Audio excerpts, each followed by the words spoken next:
என் அன்பு குழந்தையே, உன் மனம் தள்ளாடிக் கொண்டிருக்கிறது. கடிவாளமில்லாத விலங்கைப் போல தறிக்கெட்டு ஓடிக்கொண்டிருக்கிறது உன்னுடைய மனம். என்றாவது விடியும், நம் வாழ்க்கையிலும் விடியல் வரும் என்ற நம்பிக்கையோடு காத்திருக்கும் என் பிள்ளையே, உன் வாழ்வு தலைகீழாக மாறப்போகும் நேரம் உன்னை நெருங்கிவிட்டது. என்னுடைய ஆசிர்வாதத்தாலும் என்னுடைய அருளாலும் மகிழ்ச்சியான வாழ்க்கை வாழப்போகிறாய். உன் வாழ்வு மாறுதலுக்கான முடிவை ஆரம்பிக்க துவங்கிவிட்டேன் உன் சாயி தேவா. என் பிள்ளையே, ஒன்றை மட்டும் தெளிவாக சொல்கிறேன், கேட்டுக்கொள். அதன்படி நடந்து கொள். முடிந்ததையும் உன் வாழ்வில் நடந்ததையும், நீ மனவேதனைப்பட்டதையும், போராட்டமான காலத்தையும், மீண்டும் மீண்டும் அசை போட்டு கொண்டே இருப்பதையும், தேவையில்லாத சிந்தனைகளை மனதில் ஓடவிட்டு கொண்டே இருப்பதையும், கடிவாளமில்லாத விலங்கைப் போல உன் மனதை அலைப்பாய்ந்து கொண்டே இல்லாமல் மனதை எப்பொழுதும் நிதானமாகவும் வெறுமன வைத்துக்கொள். வரவேண்டியது உனக்கான நேரத்தில் சர்வ நிச்சயமாக உன்னில் சேரும் பொழுது நீ இப்படி அலைப்பாய்ந்து கொண்டே இருந்தால், உன் மனம் அலைப்பாய்ந்து கொண்டே இருந்தால், வருவதை உன்னால் புரிந்து கொள்ளவும் முடியாது, ஏற்றுக்கொள்ளவும் முடியாது. எனவே மனதை பக்குவமாக வைத்துக்கொள். தேவைப்படும் நேரத்தில், தேவையான சமயத்தில், உனக்கு கொடுக்க வேண்டிய நேரத்தில் அனைத்தையும் நான் உனக்கு கொடுப்பேன் என்ற நம்பிக்கையோடு இரு. உன் சாயப்பாவை சர்வசாதாரணமாக நினைத்து விடாதே.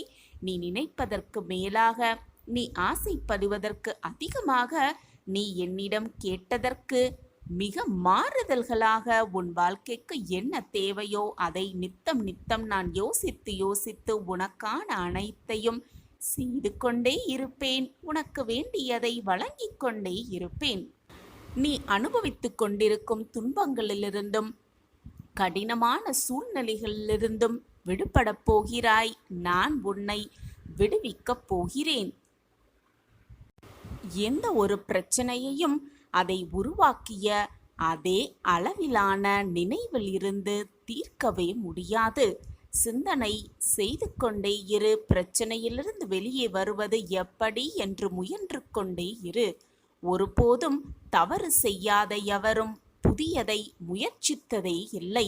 தவறு செய்தால்தான் எப்படி திருத்திக் கொள்ளலாம் என்ற எண்ணம் உன் மனதில் தோன்றும். எனவே தவறு செய்வோமோ, தவறு செய்து விடுமோ, தவறாகிவிடுமோ என்ற பயத்தோடே ஏதாவது செய்து கொண்டிருந்தால் எதையுமே தெளிவாக செய்யவும் முடியாது, அணுகவும் முடியாது. அறிவை விட கற்பனை மிக மிக முக்கியமானதுதான். கற்பனை செய்து கொண்டே இரு. வாழ்க்கையில் எப்படி வெளியேறலாம், வாழ்க்கையில் எப்படி வெற்றியடையலாம், நம் வாழ்க்கையில் வெற்றியை எப்பொழுது நமதாக்கிக் கொள்ளலாம் என்ற சிந்தனையை உன் மனதில் சொல்லிக்கொண்டே இரு, நினைத்து கொண்டே இரு, கற்பனையாக செய்து கொண்டே இரு. நீ நினைப்பதற்கு மேலாகவே வெற்றி உன்னை வந்து சேரும். நான் உனக்கு உறுதுணையாக, பக்க பலமாக, எப்பொழுதுமே உனக்கு துணையாக இருந்து உனக்கு தேவையான அனைத்தையும் வழங்கி கொண்டிருக்கும் பொழுது தேவையில்லாத பயம் உன் மனதில் எழ வேண்டிய அவசியமே இல்லை. மனம்தான் எல்லாமுமாக இருக்கிறது. நீ எதை எண்ணுகிறாயோ அதுவாகவே ஆகிவிடுகிறாய் என்பதை தெளிவாக சிந்தனை செய்து கொள். எனவே மனதில் என்னென்ன ஓட்டங்கள் ஓடுகிறது அதை அனைத்துமே நேர்மறை சிந்தனையாக வாழ கற்றுக்கொள். நேர்மறையாகவே எப்பொழுதும் இருக்க பழகிக்கொள். நேற்று நடந்தவற்றை உன்னால் மாற்றவும் முடியாது, நாளை நடக்கப் போவதை உன்னால் தடுக்கவும் முடியாது. இன்றைய பொழுதில், இந்த கணத்தில், இந்த நொடியில் வாழ்ந்து பார். அதுதான் எல்லா துன்பங்களுக்கும் ஒரே தீர்வாக இருக்கும். முடிந்ததை நினைத்து நினைத்து வருந்திக் கொண்டே இருந்தால் இப்பொழுது வாழும் இந்த வாழ்க்கையையும் இழந்துவிட சூழ்நிலை ஏற்பட்டுவிடும் பிள்ளையே. எனவே மனதை முதலில் நிதானமாக வைத்துக்கொள். தேவையில்லாமல் குழம்பாதே. மனதை கட்டுக்குள் வைத்துக்கொள்ள பழகிக்கொள். இதுதான் உன் சாயப்பா உனக்கு மீண்டும் மீண்டும் அறிவுறுத்தி கொண்டே இருக்கிறேன். மற்றவர்களுக்கு நிகழும் பொழுது அனைத்துமே வேடிக்கையாகத்தான் இருக்கும். ஆனால் தனக்கு நிகழும்போதுதான் அது தெரியும் அந்த நிகழ்வுக்கான அர்த்தம் என்னவென்று. ஏன் அந்த நிகழ்வு நம் வாழ்வில் நடந்தது என்பதும் அந்த நிகழ்வு ஏன் நம் வாழ்வில் வந்தது என்பதும் நமக்கு நிகழும் பொழுதுதான் நமக்கு புரியும். அது புரிந்துவிட்டால் ஏன் நடக்கிறது, வாழ்வு ஏன் இப்படி இருக்கிறது, என் வாழ்க்கையில் மாற்றம் ஏன் வரவே இல்லை என்ற கேள்வியை நீ எழுப்ப வேண்டிய அவசியமே இல்லை. உனக்கே அனைத்துமே புரிந்துவிடும், விளங்கிவிடும். எதற்குமே மனதை போட்டு குழப்பிக் கொள்ளாதே, பயம் கொள்ளாதே, நம்பிக்கையை மட்டும் எந்த நொடியும் இழந்தும் விடாதே. உன்னுடைய அன்பு எந்த இடத்தில் நிராகரிக்கப்பட்டாலும் இழப்பு உனக்கு அல்ல என்பதை முழுவதுமாக புரிந்து கொள். நிராகரித்தவருக்கே என்பதை தீர்க்கமாக புரிந்து கொள். உன்னை நிராகரித்தவருக்கே இழப்பு அதிகமாக இருக்கும் என்பதை புரிந்து கொண்டாலே மனம் வேதனைப்படுவதை அறவே விட்டு விடுவாய். பிறருக்கு கொடுப்பதற்கு எதுவும் இல்லையென்றால் கனிவான வார்த்தைகளாவது பேசி பழகு. மற்றவர்கள் தேவை என்று வருபவர்களுக்கு உன்னிடம் கொடுப்பதற்கு எதுவுமே இல்லை என்றாலும் கூட கனிவான 4 வார்த்தைகளை மற்றவர்களுக்கு கொடுத்துப்பார். உன் மனமும் அமைதியாகும், கேட்பவர்கள் மனமும் நிம்மதி பெறும். எதையும் ஆழமாக நேசிக்க பழகாதே, துன்பப்படுவாய். எதையும் ஆழமாக நேசிக்காதே, யோசிக்கவும் யோசிக்காதே, குழம்பி விடுவாய். எதையும் எங்கும் யாசிக்காதே, அவமானப்பட்டு விடுவாய். எனவே மற்றவர்களை நினைத்து மற்றவர்களுக்காக வாழ வேண்டும் என்று நினைத்து உன் வாழ்க்கையை விட்டு விடாதே. மற்றவர்களிடம் எதையுமே எதிர்பார்க்காதே. அதிகமாக எதையும் யோசனை செய்யாதே. வருவது வரட்டும், போவது போவட்டும், அனைத்தையும் விட்டுவிடு. உனக்கு என்று எழுதப்பட்டது நிச்சயமாக உன் கையில் கொண்டு வந்து நான் சேர்ப்பேன்.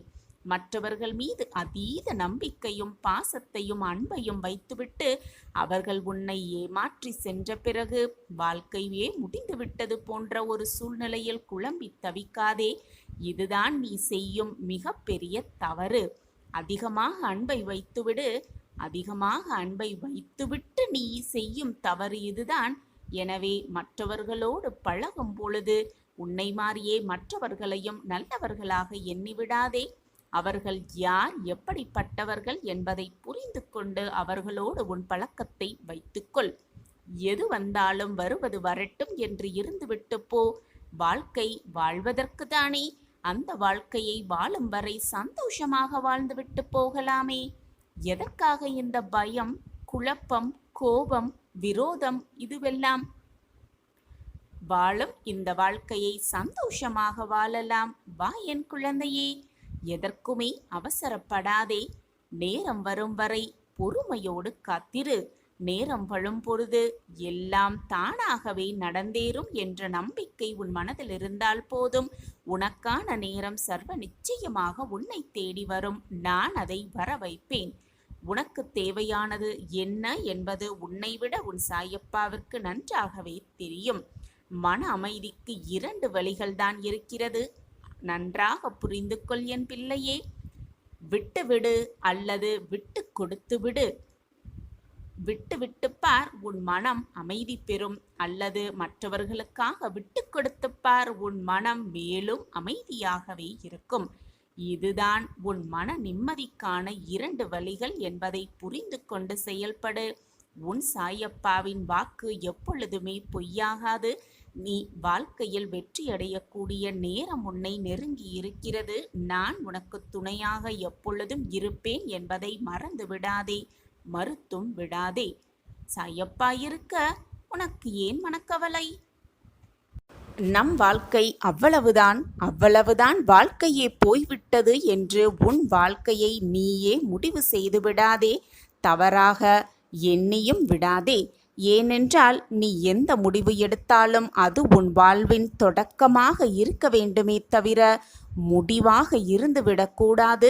உன் வாழ்க்கைக்கு என்ன தேவை என்பதை யோசித்து யோசித்து நான் செய்து கொண்டிருக்கையில் நீயே தவறாக ஒரு முடிவை எடுத்துவிட்டு வாழ்க்கை போய்விட்டது, வாழ்க்கையே வீணாகிவிட்டது என்ற தேவையில்லாத குழப்பமே உனக்கு வேண்டாம். உன் வாழ்க்கை என் கையில்தான் பத்திரமாக இருக்கிறது. எதை எப்பொழுது யாரிடம் சேர்க்க வேண்டுமோ அதை அப்பொழுது அவர்களிடம் சேர்க்கும் பொறுப்பை உன் சாயப்பா ஏற்றிருக்கும் பொழுது உன் மனதிற்குள் தான் ஏன் இத்தனை குழப்பம்? மற்றவர்கள் நம்மை கவனிக்கிறார்கள் என்ற எண்ணம் எழாத வரை நாம் நாமாகத்தான் இருக்கிறோம். மற்றவர்கள் பார்க்கிறார்களே என்ற எண்ணம் வந்துவிட்டால் நாம் நடிக்கத்தான் செய்கிறோம். சில சமயம் வாழ்க்கையே நடிப்பாகி விடுகிறது. யார் பார்த்தாலும் சரி, யார் நம்மை பற்றி நினைத்தாலும் சரி, யார் நம்மை பற்றி குறை கூறினாலும் சரி, உன் வாழ்க்கையை உன் மனசாட்சிப்படி வாழ்ந்தாலே போதும். வாழ்க்கையை நிம்மதியாக வாழலாம். ஏனென்றால் நாம் வாழ்கின்ற நாட்கள் மிக மிக குறைவுதான். அதில் வருந்துகின்ற நாட்களே மிக அதிகமாகவே இருக்கிறது. எனவே வருத்தம் கொள்ளாதே. யாரின் முகத்தை வைத்தும் அவர்களின் அகத்தை முடிவு செய்யாதே. அவரவர்க்கென்று தனிப்பட்ட குணாதிசயம் இருக்கத்தான் செய்கிறது. உனக்கு என்ன தேவையோ, உன் மனதிற்கு எது சரி என்று படுகிறதோ அதை வைத்து உன் வாழ்வை நீ நிர்ணயம் செய்து கொள். அப்பொழுதுதான் உன் வாழ்க்கையில் மிக பிரகாசமாகவே நீ ஜொலிப்பாய். உன்னுடைய வாழ்வில் மிக மிக முக்கியமாகவே இருக்கும். உன் வாழ்வில் முன்னேற்றம் அடைய வேண்டுமென்றால், உன் வாழ்வில் நீ வெற்றியடைய வேண்டுமென்றால் உயர்ந்த செயல்களோடு உன்னை இணைத்து கொண்டே இரு. உன் எண்ணம் எப்பொழுதும் நல்லதாகவே இருக்கட்டும். உன்னுடைய செயல்களும் நல்லதாகவே இருக்கட்டும். உயர்ந்த செயல்களோடு நீ இணைந்து கொண்டால் நீ நினைப்பதற்கு மேலாக உன் வாழ்க்கையில் எல்லாம் உன்னை சூழ்ந்து வரும். காலத்தை நன்றாக உணர்ந்து அதற்கு ஏற்றவாறு யார் செயல்படுகிறார்களோ, செயல்படுபவர்களுக்கே வாழ்க்கை என்றும் வளமானதாகவும் நலமானதாகவும் இருக்கும். எப்பொழுதும் உன்னையே நீயே நேசிக்க பழகு. அவர்களுக்கு எங்கே எப்போது எப்படி பதில் சொல்ல வேண்டுமோ அங்கே அப்போது அப்படி நான் பதில் சொல்லுவேன். நீ வருத்தப்படாதே. உன் சாயிநாதர் எப்பொழுதும் உன்னை நோக்கியே உள்ளேன். என்னுடைய கண்ணின் இமை போல் உன்னை நிச்சயமாக பாதுகாப்பேன். என் பார்வையும் எப்பொழுதும் உன்மீதுதான் உள்ளது. நான் உன் அருகில் இருக்கும் பொழுது காற்று உன்னை கலைக்காது, கஷ்டம் உன்னை நெருங்காது, துன்பம் உன்னை வேதனைப்படுத்தாது, தீ உன்னை சுடவே சுடாது. என்னப்பா சர்வ சக்தி வாய்ந்தவர் என்று நினைத்து கொண்டு உன் வழியில் நீ பயணம் செய்து கொண்டே இரு. கண்மணியே, வெற்றி உனக்கே. மற்றவர்கள் உனக்கு எத்தனை இடையூறுகள் செய்தாலும் கலங்க தேவையில்லை. ஏனென்றால் இறைவன் கொடுப்பது எப்பொழுதும் இழக்கப்படுவதும் இல்லை. மனிதன் கொடுப்பது எப்பொழுதும் நிரந்தரமாக இருந்து விடுவதும் இல்லை. என் பிரியமான பொக்கிஷத்தை உன் சாயப்பா சுமந்து பொக்கிஷமாக காப்பேன். உன் தாயாக தகப்பனாக அனைத்துமாக இருந்து உன்னை கண்ணின் மணி போல் எப்பொழுதும் காப்பேன் உன் சாயிநாதர். உன் வாழ்க்கைக்கு அனைத்துமாக எப்பொழுதும் நான் உனக்கு துணை நிற்பேன். உன் துன்பங்கள் அனைத்தையும் நான் சுமப்பேன். என்னுடைய பாதங்களில் உன்னுடைய வேதனைகள் அனைத்தையும் போர்த்துவிட்டு மகிழ்ச்சியாக வாழ துவங்கு. விரைவில் உன் வாழ்வில் உள்ள இருளெல்லாம் நீங்கி வெளிச்சம் பிறக்கும். உனக்கு நல்ல விடியல் உண்டாகும். இனி நீ சுபிக்ஷமாக வாழப் போகிறாய். உன் சாயப்பா இருக்க உனக்கு என்ன பயம்? கலங்காதே என் கண்மணியே. நான் உன்னை எப்பொழுதும் கைவிடவே மாட்டேன். உனக்கான வெற்றி பாதை உருவாகிக் கொண்டே இருக்கிறது. என்றுமே கலங்காதே. நீ சுபிக்ஷமாக வாழப்போகிறாய். உனக்கு துணையாக எப்பொழுதும் உன் அப்பா உன் அருகிலேயே இருக்கும் பொழுது வீணாக உனக்கு ஏன் இந்த மனக்குழப்பம்? நம்பிக்கையோடும் பக்தியோடும் யார் என்னை வந்து சரணடைகிறார்களோ அவர்கள் நீர் போய் கடலில் எப்படி கலக்கிறதோ அதுபோல என்னிடம் வந்து சரணடைந்து விடுகிறார்கள், கரைந்தே விடுகிறார்கள். என் மீது உங்களின் சுமைகளை எல்லாம் வைத்து விடுங்கள், நான் அதை தாங்கி உங்களுக்கான அபயத்தை நிச்சயமாக வழங்குவேன். உடலால் உலகத்து தேவைகளை செய்து கொண்டே மனதை இறைவனுக்கு அர்ப்பணித்துவிடு என் குழந்தையே. இறைவன் கருணையுள்ளவர். அவர் எப்பொழுதுமே நல்லவர்களுக்கு தீங்கு வர அனுமதிக்கவே மாட்டார். இந்த உலகத்தில் உள்ள அனைத்து ஜீவராசிகளின் மேல் அன்பு செலுத்து. முதலில் பசியாக இருப்பவர்களுக்கு உணவை கொடுத்துவிட்டு பின் நீ உண்ணுவாயாக. இதுதான் தர்மமும் கூட. ஒருவருக்கொருவர் சேவை செய்தும் அன்பாக இருந்தும் உதவி செய்தும் நாம் அன்பாக இருப்போம். பொழுது இந்த உலகமும் அமைதியாகவே இருக்கும். பாவங்கள் நீங்க பெற்றவர்கள் அதிர்ஷ்டம் செய்தவர்களே, புண்ணியம் செய்தவர்களே, பாக்கியசாலி கூடவே. பாவங்கள் நீங்க பெற்றவர்களுக்கு சாயப்பாவை வணங்கும் பாக்கியம் பேறு நிச்சயமாக கிட்டும். நீ என்னுடைய பொக்கிஷம். அதனால்தான் சாயப்பாவை வணங்கும் பாக்கியம், சாயப்பாவை பிரார்த்தனை செய்யும் பாக்கியமும் உனக்கு இப்பொழுது இந்த நொடி கிடைத்திருக்கிறது குழந்தையே. எனக்கு எந்தவித உபசாரணங்களும் பூஜைகளும் செய்ய அவசியமே இல்லை. ஒரே ஒரு முறை என்னை நினைத்தாலே போதும், ஒரே ஒரு முறை சாயி என்று கூப்பிட்டாலே போதும், என் கண்களை நன்றாக பார்த்தாலே போதும். தூய்மையான உண்மையான பக்தி இருக்கும் இடத்தில், நம்பிக்கை இருக்கும் இடத்தில், பொறுமை இருக்கும் இடத்தில் நான் சர்வ நிச்சயமாக இருப்பேன். அங்கு நிச்சயமாக வியாபித்து இருப்பேன். அகங்காரம் மிக்கவனுக்கு குருவின் போதனை கூட பயனற்றவையே. முதலில் அகங்காரத்தை விட்டு ஒழியுங்கள். ஷீரடியில் உள்ள துவாரகா மாயியை சென்றவர்கள், சரணடைந்தவர்கள் நிச்சயமாக அகங்காரத்திலிருந்து மீண்டே விடலாம். உன்னுடைய வாழ்க்கையின் மிகப்பெரிய எதிரியே உன்னுடைய கோபம்தான். கோபமால் அழிந்தவர்கள் பல பேர் இருக்கிறார்கள். கோபத்தினால் வாழ்க்கை இழந்தவர்களும் பல பேர் இருக்கிறார்கள் என் குழந்தையே. எது நடந்தாலும் கோபப்படாதே, நிதானமாக சிந்தனை செய். பொழுது உன் வாழ்க்கையில் அதீதமான மகிழ்ச்சியை நீ அடையலாம். நீ எவ்விதம் என்னை நம்புகிறாயோ அவ்விதமாகவே நான் உன்னை முழுமையாக ஏற்றுக்கொள்கிறேன். அதனால் நம்பிக்கையே அடித்தளம். நம்பிக்கையாக இரு, பக்தியாக இரு, பொறுமையாக இரு. அனைத்தும் உனக்கு ஜெயமாகும். நீ தொட்டதெல்லாம் துவங்கும், கேட்டதெல்லாம் கிடைக்கும், நினைத்ததெல்லாம் நிறைவேறும்.